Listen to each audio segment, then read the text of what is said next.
Very nice. So what's original and what's what's changed? We went back and forth quite a bit on this room, didn't we, Tim? This kitchen, the cabinetry was in very bad shape here. When we got the house, the kitchen sink was half full of crickets and it was in really bad shape. And we found a local carpenter, father-son team, and they rebuilt it, but they had the old one to go off of. So they rebuilt it exactly the way it was. The upper cabinets, they actually did all the work out in the driveway and hand built everything on site. So it is very similar to what the fridge was there, to what it was originally. It's just that the doors and the wood was so badly damaged, we really couldn't fix it. Linda was into having a lot of ventilation, and so we added those. All the windows were fixed here. They weren't operable, and so we dealt with Hope's Glass out of New York that did the hot windows originally, and we created these windows that vent, and we're kind of reinventing the wheel because they're half moon windows. The opening process of an awning window on a curb is rather difficult, so it was a little tough doing that. This was original. This was always in the kitchen, and so she salvaged that. Otherwise, there's a lot of work in here, but it looks great. A couple things about this space. We call this a kitchen, but in the original plans, Frank Lloyd Wright would always call his kitchens workspaces, given that this is the place where you work to create the food for the nourishment of the family.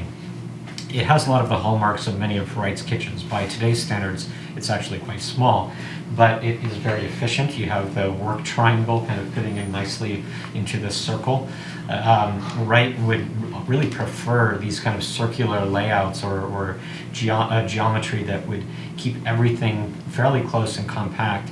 And he also was experimenting. He was really a pioneer in kind of opening the kitchen up to the rest of the house. He was, we have to remember, he was in his 90s when he designed this house. And early in his career, the kitchen was the place where the servants would be mostly active. During the course of his career, that kind of shifted, and by the late part of his career, it was really understood that the home itself was for the family, that the family would cook for itself, the husband, the wife would do so. And so this really became much more of a family place that was not even separated from the rest of the house by doors. So you see that playing out here. In many of his kitchens, he has high ceilings.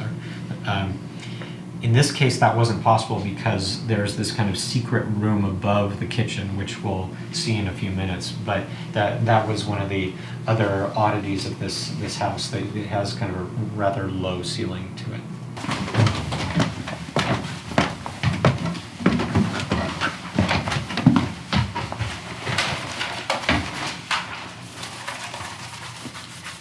So this was the office. And when we started this part, there was a separate room right in here that we were told that Mr. Lykes would like to get into a dark space and just concentrate and, relax. And so we eliminated that room, but everything else here is pretty much the way the bookcases and the desk and everything like that. And I also think we made some of these windows operative too, to get some more ventilation up in here.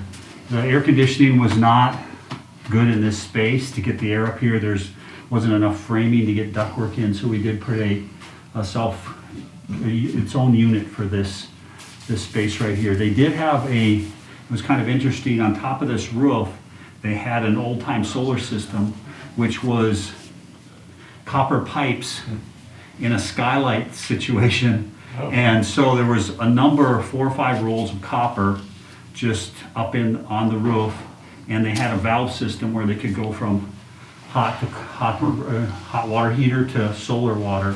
And so they did have an early solar system on the top of this roof. I didn't know that. That's great. One of the oddities of this space is where the windows are positioned, and you only really understand what's happening until you sit down. And when you sit down in this chair at this desk, you realize you can see the horizon over in the distance, or you can see the mountains throughout in the vegetation on this side. So they're very strategically oriented to make the maximum use of the view, even despite the minimal amount of area that those windows have. And they also provide a wonderful little kind of texture, almost like a crown around this tower part of the house.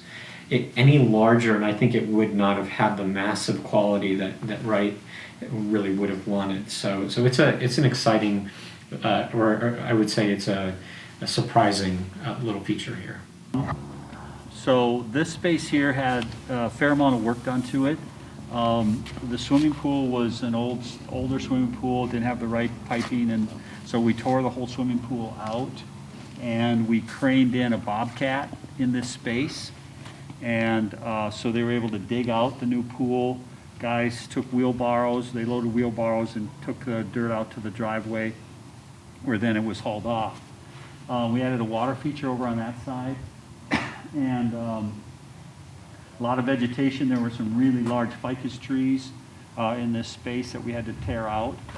Added the pool protection fencing, and then of course the pool deck, all the copper slate that we added here.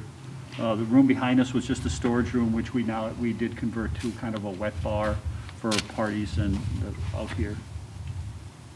So that's everything we did here. And this home is called the Circular Sun Home, I believe. So it's been coined that. However, the original owner worked for a trucking company, and he slept during the day and worked at night, and hence the shape of the moon-shaped windows, from what I understand. And then they call it the Sun House. So it's that combination of living and working night and day. From this vantage point, one of the immediate hallmarks is this tower, which contains the kitchen and then that upstairs office. And here you get a better feel for why the windows upstairs are shaped the way that they are. They really reflect what is happening down below in the kitchen. How would this look if the windows were larger is I think an interesting question. Perhaps it might have worked if they were true circles, but these kinds of details were worked out by the Taliesin architects after Wright had died, and I always wonder in my mind how Wright might have addressed or tackled a particular challenge such as this one. But it's whimsical nonetheless, and you see so many of the best hallmarks of Wright's work in this building. I know one item I had read back in history was a brick is not just a brick, it's what you can do with it. And I guess that was coined by Louis Sullivan, Frank Lloyd Wright's mentor and previous. But it just makes me think of this. Look what Frank Lloyd Wright did with the cement block here. They kept these open right here, and then they closed these to create this look, just by using simple cement block. All right. How's everything else going? One other thing, when we had masons that would show up to do some of the masonry work here, they were all amazed, because masons are used to pulling a string line and following the block on their string line and laying straight. So when they look at these block all on a curve, they knew that was really difficult, and you had to be really good to be able to keep that going, and the masons on this job did an excellent job. I mean, they did a really nice job, but for everyone just looking at it, they think it's no big deal, but it was a big deal. It was a very, very difficult house to build. And the year it was built was in 1959, is that correct? So the home was designed in 1959, the year that Wright died, likely the early part of the 50s, and then the drawings are dated 1960, and so construction would have happened in likely late 1960 and 1961 is the sense that we got. So this is the drawing that was on Frank Lloyd Wright's desk reportedly when he died. It shows a slightly different plan. It was much larger. There was an entire bedroom wing off to the side here. But what is interesting is that he's using the contour map, which was very carefully drawn. And in the original drawing, you can actually see where Wright is kind of calculating where the level of the floor is related to the building itself and to the rock outcroppings. So again, another demonstration of Wright's original intent for this house. Okay, well, I guess that kind of ends up the tour. It was definitely one of the highlights of my career to be able to work on this residence. Fun client, fun ideas, fun people to work with. Definitely was one of the high spots in my career. It's amazing that the subsequent owner, Linda Melton, was such a really patron of arts and architecture and took this on as her project. It was something that was not just a real estate deal, it was something that she did because she loved it. She loved the design, she loved the relationship to the rocks and the mountains and the natural environment, and just the celebration, as Tim had mentioned before, of living, and how the parties that she threw were really to share this place with other people. And I think that the house, when you look at it from a distance, you just see the joy that it conveys, both to the desert around it and to the people who are living in it. And we hope you've all enjoyed this. And this home is available on Airbnb if you want to look at it, or if you'd like to stay here, just look it up. Anyway, we hope you've enjoyed the tour, and that's about all I have to say. Hope you can stay here one day. Yeah.